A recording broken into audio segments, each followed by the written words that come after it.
We're not against rap. We're not against rappers. But we are against those.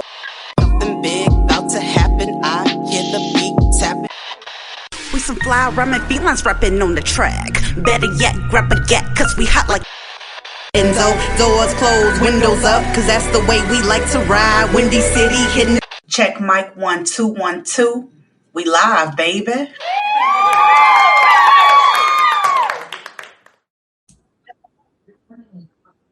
Hey Chicago, and welcome back to Speak Your Mind Radio. I'm your hostess with the mostest, Queen Starr, aka Miss Hip Hop. And today we have a dope guest with us. I would say she's dope. She's an actor, she's a singer, and she is a producer of her own production company called D's Flowers. D's Sunflowers, sorry. Yeah, it's okay. And she's from California, y'all. And she's by the way of Michigan. So we're going to get into that. And yeah, so without further ado, bringing up next to the mic, like I said, all the way from California, my homegirl, Doris Bumpus. What's up? Hi, how are you all? Thank you for having me. Yeah, I'm happy you came along, man. I really like what you do, your style. And I want to actually get into that. Okay. What drew me to you was the fact that you played Billie Holiday in a playwright. And I thought that was incredible because there's not a lot of people that can embody her. You know what I'm saying? Yeah. I think you did a wonderful job singing Strange Fruits. That captured my soul. It just felt like, when she first came out with the song, like thinking like, oh, it's so beautiful. And the way she sung it was beautiful, but she sung it from the soul of the pain that she was talking about. Yes, absolutely. Talk about that. I was just kind of taking on the journey of how I came about doing her story. A friend of mine had a birthday party and she loved Them Their Eyes. And so she loved the movie. Her favorite movie was Lady Sings the Blues, and which, that's loosely based on the Billie Holiday story. And so I had been looking for a one-woman show, and I was thinking, I said, I wonder, is there something out there about Billie Holiday? And when I did the Google search, Lady Day at Emerson's Bar and Grill came up.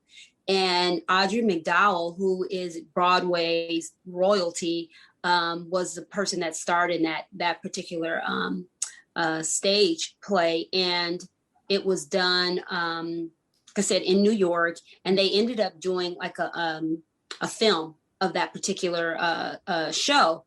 And so I was able to see it and watch it. And I was like, I could do that. And part of the show, music soundtrack is got Strange Fruit. So we ended up, I researched to find out if I could get the license, and I did. And so we were able to get the license and, went through everything to, put the show up. And Strange Fruit, of course, is one of the most iconic songs that she had done.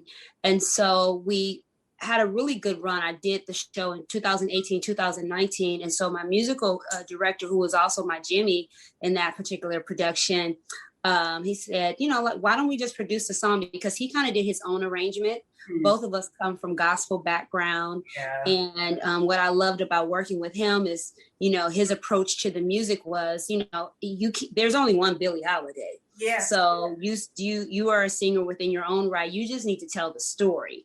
And then, but we musically, you have to do who you are. You have to be true to who you are. So we did kind of put a different approach on Strange Fruit. And, really, I brought my gospel flair to it and my own pain and things that I had dealt with in my era of, dealing with racism and what have you. And that's how we came up with the song and the whole concept. Well, that was pretty dope, like I said, because like you said, there's only one Billie Holiday and she's so iconic. So for people like us to continue on carrying her legacy and telling her story, it's incredible. It really is. It really is. And I'm amazed at how because I think she would be 102 or 3 right now. 107. Yeah, because she just would have had a birthday. Yeah. And I was just thinking, like, why are we still intrigued with her? But it really is her story. It was such, it was tragic, and but then there were some, really good spots there as well for her as an artist. And it's just amazing that her story is still alive today. And I'm just excited to be able to be a part of it. Yeah, because honestly, I'm gonna just be honest. Like I just felt like, the people that play her, like you and Andre Day, in the Billie Holiday, not documentary, but I just say film. But I felt like she visited you guys and was like, okay, do this, do that, She does. It's interesting because I was asking my husband the other day, I said, is it weird for me to say I love her? Because I just feel like, in studying her story, I've, viewed, lots and lots of footage, read about her books and what have you. And it's like I know her and I can feel her through the songs. It's like I can look in her eyes. I call myself, I'm more, I consider myself an empath. So I'm able to really kind of feel people and just kind of what they're dealing with. And through some of the footage, you can just see, some of the things that she was going with. So when I'm doing the show, that's what I try to do. I put myself in her position. What would she be feeling, saying these things and recounting her story, what was going on in her mind. And so that's how I'm able to, I guess, embody her, if you will. Okay. Yeah. I like the way you said that you're an empath, and that's how you kind of like, feel through people. And that I saw that. How was it like meeting the man who arrested Billie Holiday, like backstage? Right. So the way that came about, his daughter, so we did a Sunday series in San Francisco at Boxcar Theater. And so it was every Sunday starting in February, every third Sunday in February, we did 2 shows, a 3:00 show and an 8:00 show. And this was my last show on Father's Day in June. And a woman came up to me and she said, "Can I take a picture with you?" And so I was, of course. And so we were taking a picture. She said, "My dad arrested Billie Holiday. He was a arresting officer when she was doing a show here in San Francisco." And that he always talks about it. And it always bothered him that he had to do that because she was a great artist, but he had the warrant there and it was his job, and it was something he had to do. So when he went to the club that she was at to arrest her, he let her, he told him that he was there, but let her finish the show and then told her, "Okay, come on, I'm going to have to, you do have to go with me afterwards." But he didn't, make a scene of it. I guess he did arrest her because I have the actual handcuffs. And so, but, he said she just came down to the station and then, I guess they must, she log her in or sign her in, and then she ended up leaving, right out. But he was saying how that always stuck in his heart and how he hated that he had to do that because she was such a lovely woman. And he was really nice to me. And I ended up, we went over and met with him and I sang to him and I went to his birthday party, and you could just see kind of the, it's almost like it gave him a resolve, because it bothered him that he had to do that. And so I don't know how, whatever his thing was going on in his mind, I guess he connected the two of us and it just kind of gave him a resolve of that time. I felt that. You know how old he was? His age? 90. He had to be like I think it was like 96 or 97. Wow. He didn't look it because he was a very handsome man. Even in his older age, he's really just really nice. Yeah. Very nice. Yeah. So, but it was the time, and so he had to do his job. Yeah, it was just strange watching it because there you go, strange. But it just right. Like, in the movie, she was like, "Well, your grandchildren will be knowing this song." Like I was, right. and there you have it. Yes, and absolutely. Her godson is one of the he is the um he is one of the we have a transit system out here. It's called BART. It's the like the rail system, electric rail system, and he is one of the executives on that particular board. And I actually invited him to one of our shows. He wasn't able to attend it, but he did respond back to me and, say, thank you. And I'm getting ready to do the show again. And so I'll invite him again. So hopefully he can come, That would be dope. Yeah. I want to ask you about your previous life in Okay. Michigan. What part of Michigan were you from? Detroit. I was born in Detroit, but raised in Grand Rapids. Oh, okay. Grand Rapids in the house. Shout out. Okay. Oh, you know Grand Rapids? Oh, yeah. I have many artists that come on here from Grand Rapids. Oh, okay. Yeah. And I went to East Kentwood High School, graduated from there. That's cool. So yeah. your experience living in Detroit and then like making that transition onto Cali. So I had never actually lived in Detroit. I was adopted at the age of 2. My mother was 14 when she had me, so she gave me up for adoption. And so the folks that adopted me lived in Grand Rapids. So that's where I was actually raised. I know all my history is there. Grand Rapids was, I was happy because my dad's a minister. So he was called to a church out here to California. And I was super happy to be moving to California because I always knew I wanted to, be in the industry, so to speak.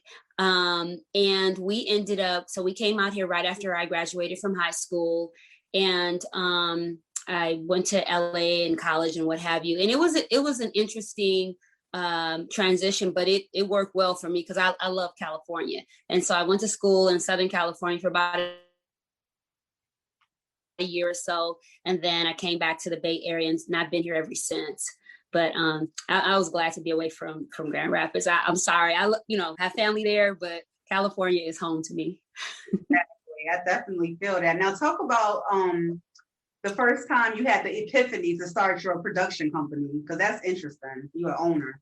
Yeah. So what happened was, so I started really acting about 10 years ago, and auditioning, and it's I was very competitive. I have a job my day job, I've been there for it'll be 24 years in June. And, I'm a manager on my job as well. So what started to happen was when you go to these auditions, and some people, this is their life. This is their livelihood. This is how they make their living. And, for me, it's like, I'm the type of person where your no doesn't mean that I wasn't good enough. It just means that I didn't fit the part, right? And so, and I just got tired of kind of hearing in that whole thing that was going on. And I was like, I think I could do this myself. Mm-hmm. And so I just researched, how do you go about doing a show? And we've done other things in church because I'm really active in my church. And so I just researched, what would it be like to do do your own show? And I had saw a one woman show by Vanessa Conaway had did it. Vanessa Calloway, is it Calloway? Calloway, I'm sorry, Vanessa Calloway, and she did Zora Neale Hurston. It was a one woman show, and I tried my hardest to get to that playwright to say, hey, can I do that show? And she was like, no, this is specifically for her. And I was like, you know what, I'm gonna do my own. And so that's how I started researching. And then, at that point, it was like, I could produce this myself. And that's how the Sunflower came about, is, to produce my own show. And, we're working on doing some other things as well in the future. But, I tell a lot of my little young millennial friends, my children, you put yourself in a really good position when you have other options in life. Okay. If you want to work a 9 to 5, great, but always have something for yourself. Right. always and have other things. So all your eggs aren't in one basket. So if this person tells you no, you're like, you know what? I got something to do over here. So when I didn't make this audition, I didn't get this commercial, whatever, I knew that I had my, production company. I was working on something, for me, if something didn't work out and, maybe on my job or something, it's like, you know what? I have something else that I'm working on. So everything is just not all in one basket, and you have other things to look forward to, other things to work on. And it just keeps you relevant, keeps you, I guess, busy. And, so that's kind of how that came about. That is so freaking inspirational right there. You were not deteriorated by the word no, you were actually motivated. And motivate. Yeah. That's a beautiful thing, because a lot of people get like stuck in the box, like, oh, I can't do it. Yeah. But you can though. You can. Let me ask you a question. Since you know you can, what do you think about the theory of it takes 10 years to like actually achieve your dream? You never heard again, in the time that we live in now, restrictions and these timelines, they really are, it's almost like it's a moot point, because just look at the way the world is today. The world around us is forever changing, right? And so the only reason why you're limited is because you've limited yourself. All the knowledge is out there. I think about me coming up and even trying to research certain things. I had to go to certain people to get it. Well, now all that stuff is here. You can make your own videos, your own music. Think about when we were, folks were dependent upon these record labels and these record companies, right? You can do your own, and you buy the equipment and cut your own record and put it out on digital platforms all over, because there's several different other platforms out there. The main thing for folks today, in today's time, is educating yourself. To me, timelines, they don't mean anything. It's up to you how hard you are willing to work, how much you are going to discipline yourself, what type of research are you going to do, what's your networking like, who are you connecting yourself to, right? That to me is way more important or relevant than putting timelines on yourself. I get it. So it's like, it's not so much of what you know, is who you know too. Both, like, that makes yes. Who you know is super important. Because a lot of things we see out here and we compare ourselves to, people have they know people, they have connections. They'll say, hey, my son or my daughter's friend has this, can you bring them over? And we kind of collaborate on certain things, and that's how stuff happens. So no time limits, no timelines. No timelines, and educating yourself makes you timeless. That's right. You spoke a word right there. That's right. Makes yourself timeless. Definitely. Hey, Doris, girl. So many questions to ask. Like, where do I start? Okay, so I just want to talk about your 2 EPs, but I want to talk about the first one, God Bless the Child, the special tribute that you did to Billie Holiday. How did you come up with complications of songs on that particular album? What are your favorite, or were they the most popular? They were some of the couple of the popular ones, and then God Bless the Child, of course, was, again, if you look at the you listen to Billie Holiday and several folks that have done God Bless the Child, they pretty much do it kind of similar. This particular arrangement, my musical director, Willis Hickerson Jr., who produced the EP for me, he put a different spin on it. He was the musical director for the Wilmington Chester Choir. So his stamp on that particular music really had a lot to do with, it's a total arrangement, is why one of the reasons why we came up with this. And the other songs, of course, Strange Fruit. Mm-hmm. And then the other ones were kind of some of the pop. the ones that she did. Yeah. Popular ones. Yeah. Wow. I was wondering that because I did go back and forth. I was like, let me listen to God Bless the Child when Billie Holiday sang that, when Doris Bumpus sang that. You feel me? Yeah. And the difference that I caught was, I feel like it was just obvious. Like, just the sounding of it was like, okay, I'm back in the 1920s. And then now I'm here in the 2020s. You know, I did hear that difference and I saw that bridge. Like, it was no longer a gap. It was right there. Okay. So did you feel, and I'm curious to ask you, did you feel, so it was okay that I did that arrangement? Because I was kind of like, I wonder if people are offended by that, but that's just kind of what, the song spoke to me in that way. No, it wasn't offensive. It made more clarity because, I was not born in that period. I'm here. And okay. I like that.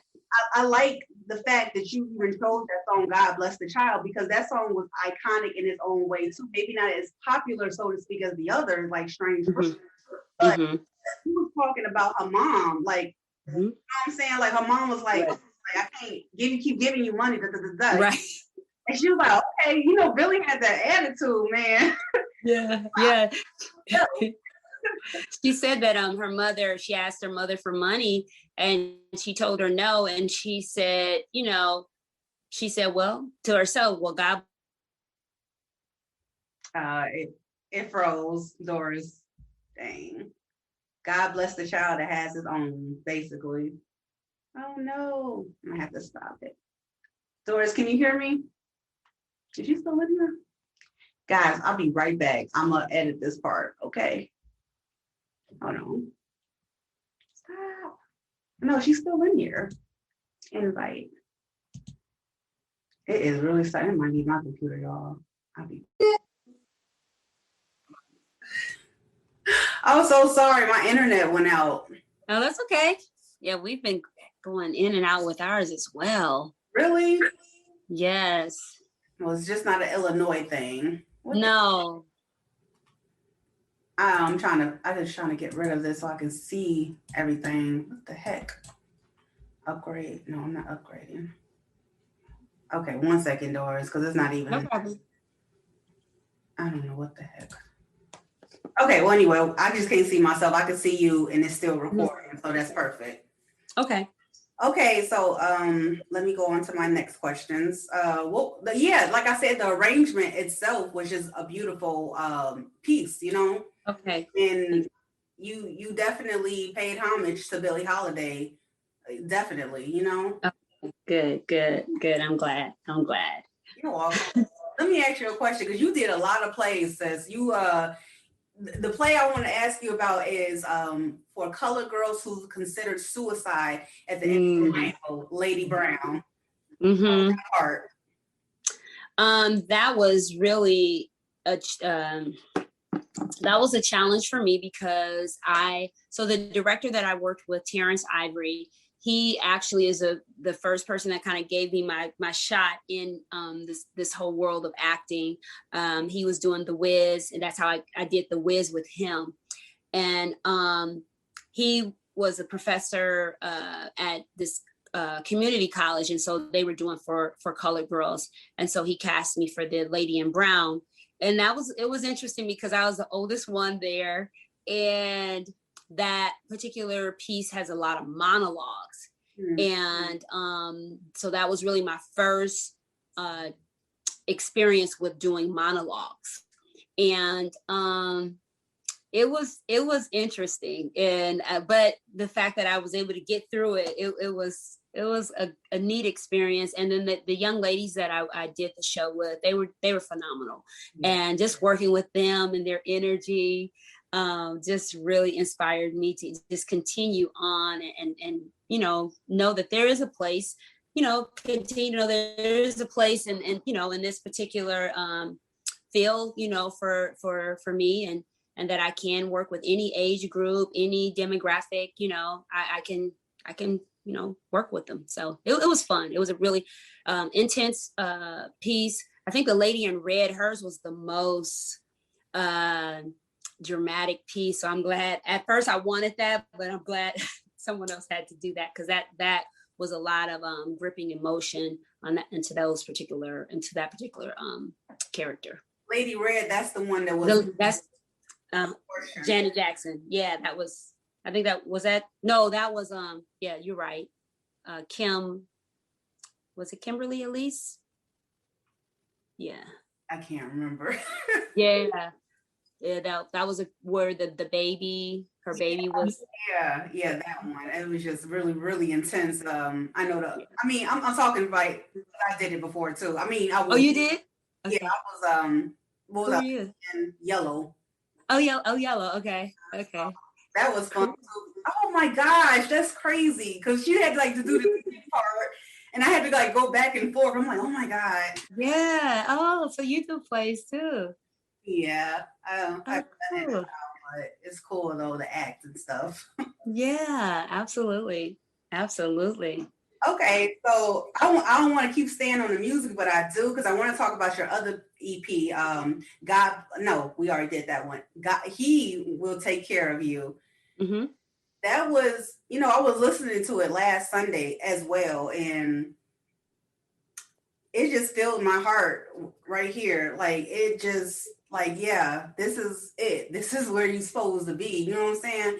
You're supposed to always stay connected to to Right. God. And I just feel so good when I hear your voice singing like that, because like I'm one of those chicks like, oh, I listen to all types of music, but you know what I'm saying, I'll skip the gospel. Right. You sing it, it makes me like, maybe I could get back into this.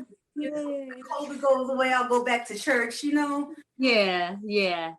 It was And I mean, yeah, and God is He is, what is He to you specifically? And that, I think for me, because I'm the type of person where I have to sing what I believe. Like I don't like to sing these songs, oh glory, when I see Jesus. Because I'm not trying to die. I got too much to do, girl. My husband's a musician, and I'm like, I can't sing that song. I no. And even I had a hard time doing His Eyes on the Sparrow, and he had to, really get my head wrapped around. It's like, even if that song is for encouragement.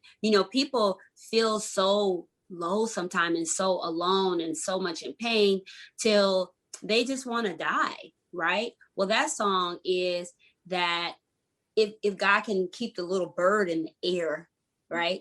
The God that you believe, if He can keep a little bird in the air, well, then He definitely He can watch over you. It's not about religion. And I think that's probably why a lot of young people turn away from God, is they've been hurt by religion. And so my thing is, you can see nature, that there is a supreme being. Now, I believe in God. The whole religion part of it, that is subjective. That people, hey, I want to get off into that, but it has to, my music, I choose music that resonates with me, that I can truly, when I sing it, I know what I'm singing about, and I believe what I'm singing. So if that's coming across in my music, I'm really thankful. And I'm glad that you were blessed. And that particular song, He Will Take Care of You, I like that song because it can, it's not about religion. Again, it's about He, who's your He, right? Will take care of you.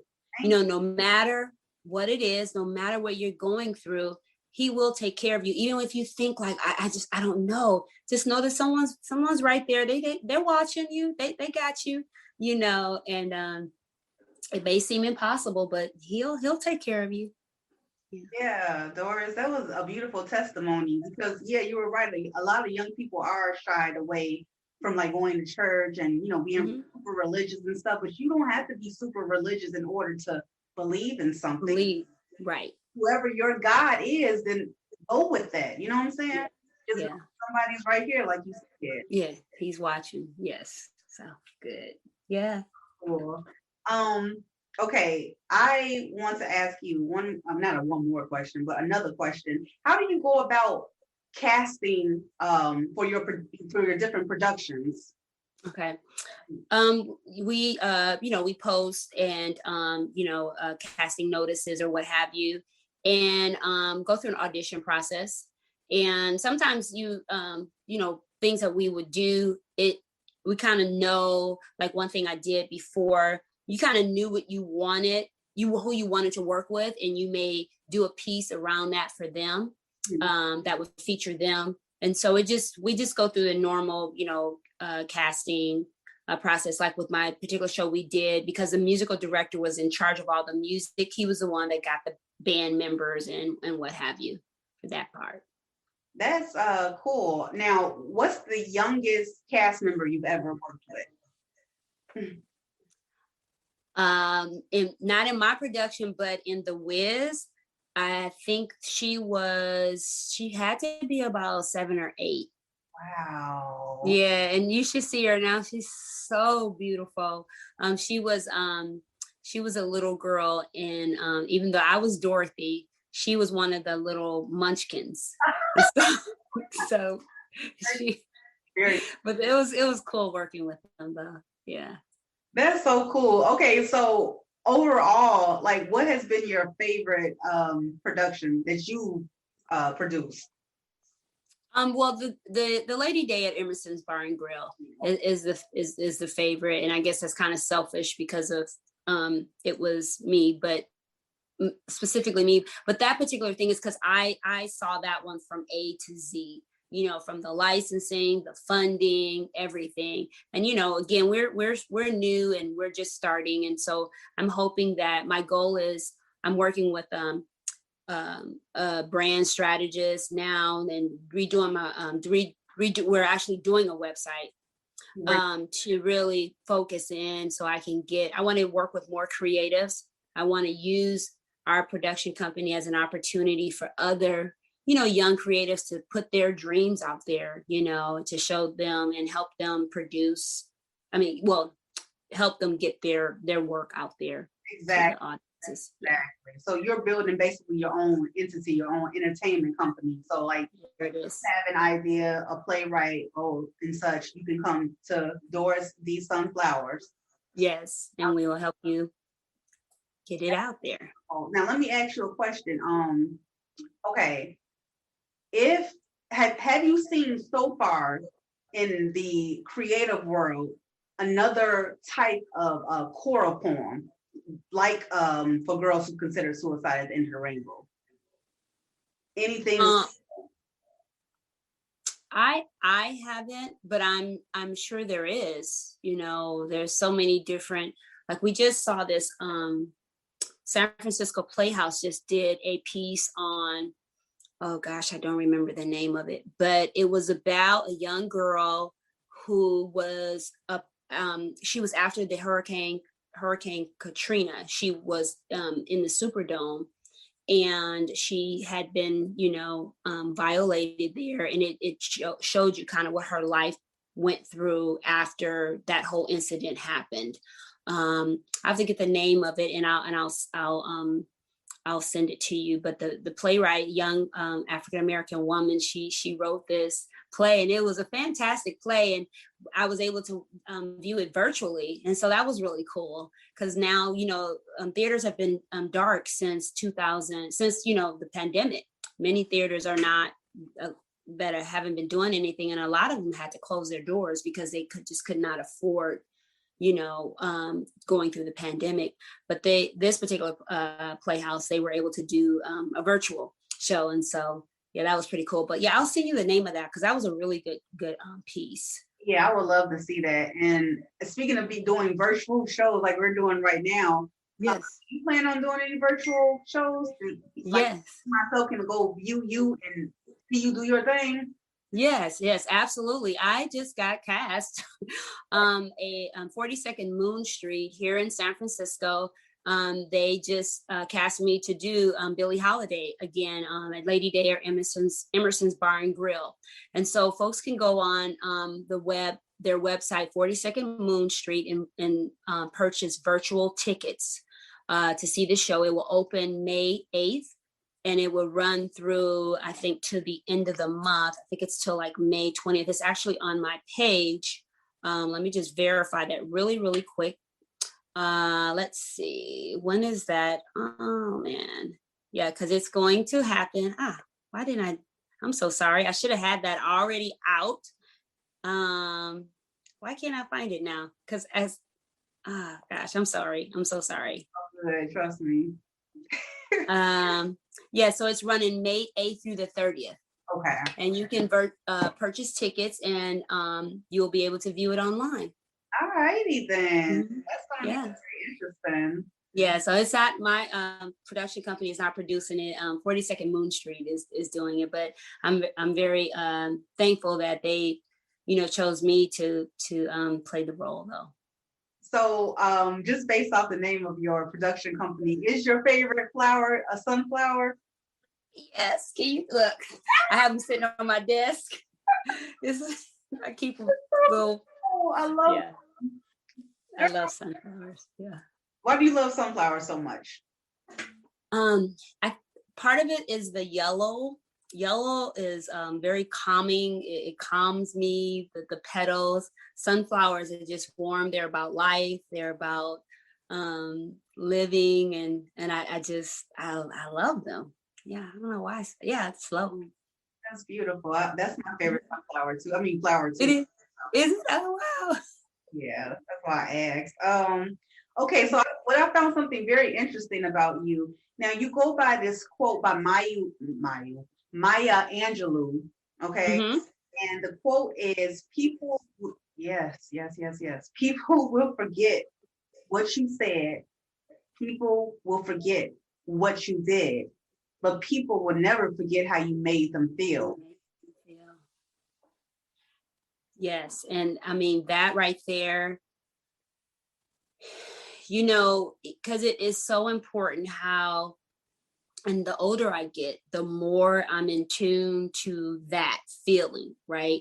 Because we, especially as women, we have an intuition, but a lot of times we ignore it, and not because of necessarily just being ignorant. It's because we were never taught to trust it, right? Many things were going on with us in our childhood, or as we were growing up, in our environment didn't allow us to trust it, right? We didn't have someone that supported us when we told them, hey, this doesn't feel right. They all just go on, you're fine. You're just making it up. And so many of us, that part of us was never developed, right? So what I from that quote is, I'm responsible for how I, make a person feel. And I really think about that. And that's where I try to put myself in their position. How would it make me feel? Right. So I try to, really practice that. And then also, I'm paying attention to, the person could be saying whatever to me, but how am I feeling? What is my body saying? Am I tensing up? Am I clenching? Because now I'm starting to learn that now. I've been in certain situations, and I just had to wait. Why are my teeth clenching? It's because this person is making me uncomfortable. Okay, why is that, Doris? Where's that coming from? And so as I'm learning more and more on how to do that, and I hope to, especially encourage our young ladies coming up, young kids coming up. One of the things they don't do is talk about those things in school, and so hopefully that's a whole nother soapbox of mine, but that's what I live by. Yeah. Okay. I love the way you thinking. I swear I do. So what's one of the ways you're implementing that into your own children, like how to trust your intuition and how to go along with your discerning spirit? Yeah. So one of the things that, my daughter is 31. I have two daughters. My biological daughter is 31. My stepdaughter is 31 as well. And one of the things with my daughter, she just had a little girl, and she'll be 2. And if you want to know the kind of parent you were, watch your children raise their children. It's like, I'm sitting here thinking like, oh my God, there's some stuff I should have told her. I should have taught her this. But one of the things is, as a mother, as a young mother, you know, I'm telling her, well, what are you feeling? You know, when your child is doing certain things, your instincts is telling you what to do. Don't listen to other people tell you, oh, you shouldn't do this or you shouldn't do that. What are your instincts telling you to do? Trust that. And, you know, because she calls me a lot and she asks me a lot of questions. And sometimes I think, you know, did I coddle her a little bit too much? Because I'm trying to get her, trust yourself. You know what to do. You have this. Because if something ever happened to me, I want you to be able to still live your life, right? But, you know, things that she doesn't like, I'm like, okay, let's sit with that. Why don't you like it? Well, maybe I should like it. No, if you don't like it, you don't like it. You have a right to not like it. And so I'm trying to maybe teach some lessons that maybe I should have taught when she was a little younger, but I was a young mom as well. So it's just, yeah, I'm trying to make up for it now. And even my bonus daughter, I talk to her a lot about, how do you feel? Trust that. You know, you meet a guy, if he's not saying what you want to hear, it's okay. You don't have to be okay with him liking you. You know, you're beautiful. Other people will like you, right? You don't have to just be nice to him. But how does it make you feel when you're in his presence? You know, and so just making them think more is kind of my way of trying to help them and encourage them. That's beautiful, Doris. And I'm serious. I had a lovely conversation with you. I actually don't. Thank you. In this, I mean, I want to get to know you more. But oh yeah, we definitely can hook it up. Because I wanna because you know my dad pastored a church on Pulaski Road there in Chicago. So from 7th grade till 12th grade, we traveled back and forth from Grand Rapids to Chicago for 5 years to go to church. Yes, so I'm familiar, and we lived on the south side. We had a house over there, so I'm familiar with Chicago. Yeah, you definitely are well-rounded. Yeah.